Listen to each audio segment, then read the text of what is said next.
www.qcrc.in என்ற இணையதளத்திற்காக news Tamil செய்தி அறிக்கையில் உங்களை சந்திப்பதில் பெருமகிழ்ச்சி அடைகிறோம். இன்று 26 டிசம்பர் 2008க்கான முக்கிய செய்திகளை தற்போது பார்க்கலாம்.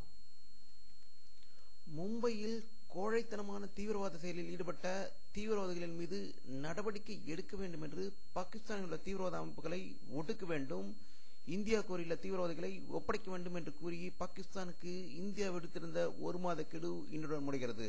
இதையடுத்து என்ன நடக்கும் என்று பரபரப்பு ஏற்பட்டுள்ளது. டெல்லியில் ஒரு அவசர கூட்டத்தை பாரத பிரதமர் திரு மன்மோகன் சிங் அவர்கள் உயர் அதிகாரிகள் உயர் அமைச்சர்களை அவர்களிடம் கலந்து ஆலோசித்ததாகவும் தகவல்கள் வந்து கொண்டிருக்கின்றன. பாகிஸ்தானுடனான உறவு வெகு வேகமாக சீர்குலைந்து இருதரப்பு போர் முஸ்தப்பில் இறங்கியுள்ள நிலையில் வெளியுறவுத்துறை அமைச்சர் பிரணாப் முகர்ஜியை அமெரிக்க வெளியுறவு அமைச்சர் காண்டலா ரைஸும் சீன வெளியுறவு அமைச்சர் யாங் ஜெய்ஸும் ஆகியோரும் தொலைபேசியில் தொடர்பு கொண்டு பேசியதாகவும் மும்பை தாக்குதலில் ஈடுபட்டவர்களை ஒடுக்கும் விஷயத்தில் பாகிஸ்தான் முழுமையான அளவில் நடவடிக்கை எடுக்கவில்லை என்று பிரணாப் முகர்ஜி அவர்கள் கூறியதாகவும் தகவல்கள் வந்து கொண்டிருக்கின்றன. மும்பை தாக்குதல் நடந்து முடிந்து ஒரு மாதம் ஆகியுள்ள நிலையில் போர் மேகம் சூழ்ந்துள்ள பின்னணியில் இந்திய விமானப்படை விமானங்கள் பக்ரான் பகுதியில் குண்டுகளை வீசி போர் ஒத்திகையில் ஈடுபட்டதாகவும் பாகிஸ்தானில் உள்ள தீவிரவாத முகாம்களை எந்த நேரத்திலும் இந்திய விமானப்படை போர் விமானங்கள் தாக்கி அழிக்கும் என்று எதிர்பார்ப்பு அதிகரித்து வருவதாக செய்திகள் வந்து கொண்டிருக்கின்றன. இந்தியா வந்துள்ள சவுதி வெளியுறவுத்துறை அமைச்சர் சவுத் அல் பைசலை இந்திய துணை ஜனாதிபதி திரு அன்சாரி அவர்களை சந்தித்து பேசியதாக டெல்லியிலிருந்து வரும் தகவல்கள் தெரிவிக்கின்றன.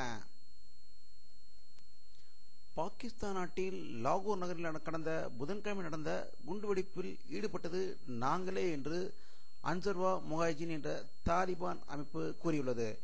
இச்சம்பவம் தொடர்பாக சதீஷ் ஆனந்த் சர்மா உட்பட 4 இந்தியர்கள் கைது செய்திருப்பதாக பாகிஸ்தான் அதிகாரிகள் கூறி வரும் வேளையில் இந்த தாலிபான் குழுவின் அறிவிப்பு முக்கியத்துவம் வாய்ந்ததாக கருதப்படுகிறது. ஆப்கானிஸ்தானில் தீவிரவாதிகளால் கடத்தப்பட்டுள்ள விழுப்புரம் மாவட்டத்தை சேர்ந்த பேக்கரி ஊழியர் திரு சைமன் 2 நாட்களில் மீட்கப்படுவார் என்று இந்திய தூதரகம் உறுதியளித்துள்ளதாக டெல்லியில் இருந்து வரும் தகவல்கள் தெரிவிக்கின்றன.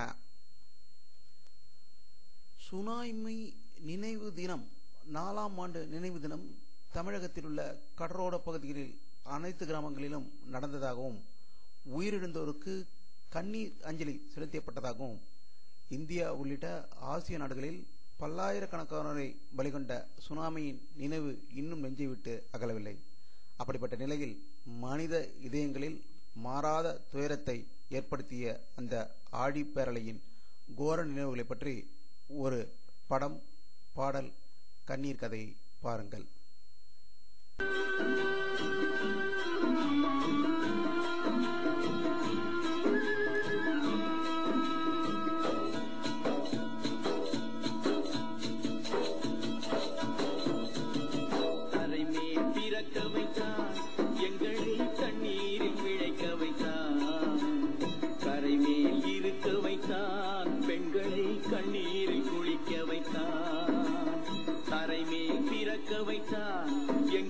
தண்ணீரில் பிழைக்க வைத்தான், கரைமேல் இருக்க வைத்தான், பெண்களை கண்ணீரில் குளிக்க வைத்தான், கரைமேல் பிறக்க வைத்தான்.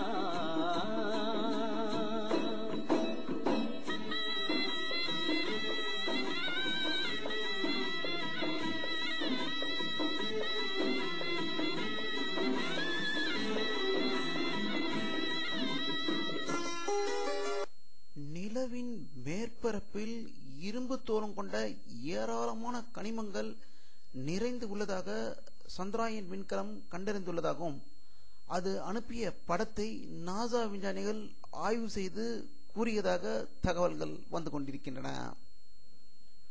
திமுக காங்கிரஸ் இடையில் உறவில் சிக்கல் ஏற்பட்டுள்ளதை அடுத்து சோனியா காந்தியின் தூதராக வெளிநாடு வாழ் இந்திய நலத்துறை இணையமைச்சர் பயலா ரவி இன்று சென்னை விரைந்து முதல்வர் கருணாநிதி அவர்களை சந்தித்ததாக தகவல்கள் வந்து கொண்டிருக்கின்றன. இதற்கிடையில் பாரதிய ஜனதா கட்சியின் முன்னாள் தலைவரும் பாரத பிரதமருமான திரு வாஜ்பாய் அவர்களுக்கு பிறந்தநாள் வாழ்த்தை நேற்று கருணாநிதி அனுப்பினார் என்பது குறிப்பிடத்தக்கது. திருமங்கலம் சட்டமன்ற இடைத்தேர்தலில் அதிமுகவுக்கு ஜனதா கட்சி ஆதரவு அளிக்கும் என்று ஜனதா கட்சியின் தலைவர் சுப்பிரமணிய சுவாமி கூறியதாக தகவல்கள் வந்து கொண்டிருக்கின்றன. வானிலை அறிக்கை 26 டிசம்பர் 2008 பிற்பகல் 1:30 மணி அளவில் எடுக்கப்பட்ட சேட்டலைட் புகைப்படத்தை தற்போது பார்த்துக் கொண்டிருக்கிறீர்கள். தமிழகத்தில் மேகமூட்டங்கள் எதுவும் இல்லாமல் சுத்தமாக இருக்கிறது. இந்திய பெருங்கடலில் மேகமூட்டங்கள் இருப்பதை இந்த படத்தில் காணலாம். இத்துடன் இந்த செய்தி அறிக்கை நிறைவடைகிறது.